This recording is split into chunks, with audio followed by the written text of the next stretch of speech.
Good morning students. आज मैं आप लोगों को आपके पाठ्य पुस्तक के पाठ 10 अंतिम युद्ध उपन्यास पढ़ाने जा रही हूँ। इसके उपन्यासकार वृंदावन लाल वर्मा जी हैं।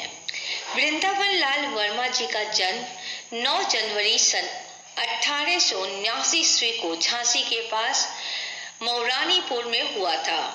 इन्होंने कानून की उच्च शिक्षा प्राप्त की। इन्होंने इतिहास, राजनीति, दर्शन, मनोविज्ञान, संगीत, मूर्तिकला और वास्तुकला का भी गहरा अध्ययन किया। वे पद्म भूषण से अलंकृत हुए और कई ऐतिहासिक उपन्यासों का सृजन भी किया। इनकी प्रमुख कृतियां हैं झांसी की रानी, मृगनयनी, विराटा की पद्मिनी, गढ़कुंडार और माधव जी सिंधिया। इस पाठ के माध्यम से लेखक ने वीरांगना लक्ष्मीबाई और उनके सहयोगियों की वीरता का वर्णन किया है। तो चलिए पहले हम इस पाठ को पढ़ते हैं, उसके बाद इसके प्रश्नोत्तर को लिखवाएंगे। मुंदरबाई रघुनाथ सिंह ने कहा, रानी साहिबा का साथ एक क्षण के लिए भी न छूटने पावे। आज अंतिम युद्ध लड़ने जा रही हैं। मुंदरबाई ने पूछा, आप कहाँ रहेंगे? रघुनाथ सिंह ने जवाब दिया, जहाँ उनकी आज्ञा होगी वैसे आप लोगों के समीप ही रहने का प्रयत्न करूंगा। उसी क्षण दूर से दुश्मन के बिगुल की आवाज कानों में पड़ी। मुंदरबाई ने रघुनाथ सिंह को मस्तक नवाकर प्रणाम किया। रघुनाथ सिंह ने मुंदरबाई को नमस्कार किया और दोनों शरबत लिए हुए रानी के पास पहुंचे। अंग्रेजों का बिगुल साफ सुनाई दे रहा है। अगले क्षण तोप का धमाका हुआ। गोला सन्नाकर ऊपर से निकल गया। रानी ने शरबत पीकर रामचंद्र देशमुख को आदेश दिया, दामोदर को आज तुम पीठ पर बांधो। यदि मैं मारी गई तो इसको किसी प्रकार दक्षिण सुरक्षित पहुंचा देना। तुम्हें आज मेरे प्राणों से बढ़कर अपनी रक्षा की चिंता करनी होगी। दूसरी बात यह कि मारी जाने पर मेरी काया को ये विधर्मी छू न पाए। बस घोड़ा लाओ। मुंदरबाई घोड़ा ले आई। उसकी आंखें छलछला रही थी। पूर्व दिशा में अरुणिमा फैल रही। अब की बार कई तोपों का धमाका हुआ। रानी मुस्कुराई। जूही के सिर पर हाथ फेरकर उन्होंने उल्लास भरे स्वर से में कहा, यह तातिया की तोपों का जवाब है। जा जूही, अपने तोपखाने पर छका दे इन बैरियों को आज। जूही ने प्रणाम किया।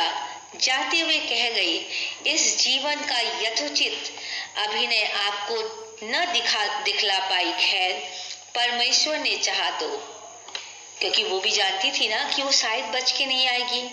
इतने में सूर्योदय हुआ। सूर्य की किरणों ने रानी के सुंदर मुख को प्रदीप्त किया। उनके नेत्रों की ज्योति चमक उठी। लाल वर्दी के ऊपर हीरे मोतियों का कंठा दमक उठा और चमक पड़ी म्यान से निकली हुई तलवार। रानी ने घोड़े को एड़ लगाई। घोड़ा पहले जरा हिचका, फिर तेज हो गया। उत्तर और पश्चिम की दिशाओं में तातिया तोपे और राव साहब के मोर्चे थे तथा दक्षिण में बांदा के नवाब का। इसलिए रानी ने पूर्व की ओर झपट लगाई। गत दिवस की हार के कारण अंग्रेज जनरल सावधान और चिंतित हो गए थे। उन लोगों ने घुड़सवारों को कई दिशाओं में फैलाकर आक्रमण करने की योजना बनाई।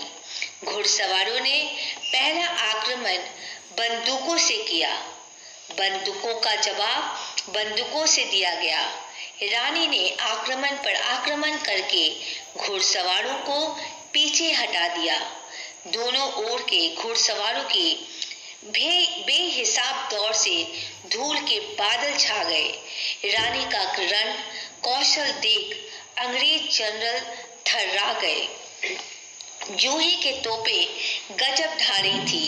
अंग्रेज नायक ने इन तोपों का मुंह बंद करना तय किया।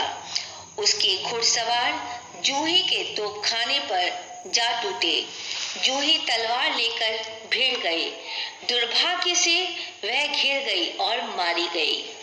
इतने में ही ब्रिगेडियर स्मिथ की पलटन रानी के पीछे पीछे चल रही पेशवा की पलटन पर दो ओर से झपटी। इससे पेशवा की पलटन घबरा गई। उसके पैर उखड़ गए। अंग्रेजों की संगीनें और तोपें उस पलटन का संहार कर उठी। पेशवा की दो तोपें भी उन लोगों से छीन ली। रानी की रक्षा के लिए उनकी सेना ने अंग्रेजों का प्रचंड सामना किया। रानी धीरे धीरे पश्चिम दक्षिण की ओर अपने मोर्चे की शेष सेना से मिलने के लिए मुड़ी। उन्होंने घोड़े की लगाम अपने दांतों में थामी और दोनों हाथों से तलवार चलाकर अपना मार्ग बनाना आरंभ कर दिया।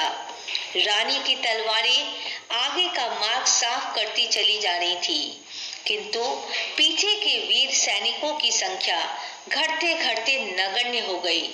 उसी समय तात्या ने रोहेले और अवधि के सैनिकों की सहायता से अंग्रेजों के व्यूह पर प्रहार किया। तात्या कठिन से कठिन व्यूह में से होकर बच निकलते कि रण विद्या में निपुण थे। अंग्रेज थोड़े से सवारों को रानी का पीछा करने के लिए छोड़कर तात्या की ओर मुड़ गए। सूर्यास्त होने में कुछ विलंब था, तभी एक अंग्रेज सैनिक ने कटार रानी के सीने के नीचे जा पड़ी। प्रत्युत्तर में रानी ने तलवार से उस सैनिक को समाप्त कर दिया। उस सैनिक के मारे जाते ही उसके बाकी साथी भाग गए। तो चलिए आज के लिए इतना है। अपने अगले वीडियो में मैं इस कहानी को, इस उपन्यास को पूरा करते हुए इसके प्रश्नोत्तर लिखवाऊंगी। धन्यवाद।